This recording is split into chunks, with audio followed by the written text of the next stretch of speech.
Media సోదరులందరికీ నమస్కారం.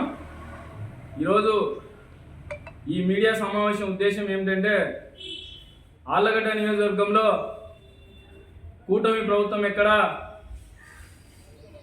అభివృద్ధి ఎక్కడా అని ప్రశ్నించే వైసీపీ నాయకులకు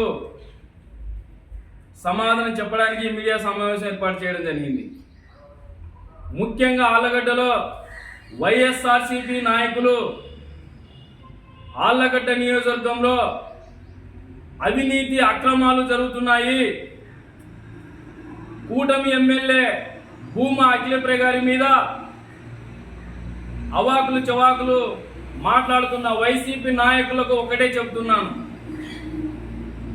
వైసీపీ నాయకులు అడుగుతున్నారు, ఆళ్లగడ్డ నియోజకవర్గంలో ఇసుక కొరత వల్ల భవన నిర్మాణ కార్మికులు పొట్టగొట్టారని, అలాగే ఇసుక దొరకక ఆళ్లగడ్డ నియోజకవర్గంలో ప్రజలు సమస్యలతో భవన నిర్మాణాలు కూడా నిలిచిపోయాయని మాట్లాడుతున్నారు. నేను ఒక్కటే అడుగుతున్నాను వైఎస్ఆర్సీపీ నాయకులను, గతంలో వైఎస్ఆర్సీపీ ప్రభుత్వం ఉన్నప్పుడు ఆళ్లగడ్డలో ఇసుక ర్యాంప్ ఇక్కడ ఏర్పాటు చేయడం జరిగింది. మరి ఒక్క ట్రాక్టర్ ఇసుక 10,000 12,000 వరకు మీరు అమ్మారని ఇక్కడ తెలియజేస్తున్నాను.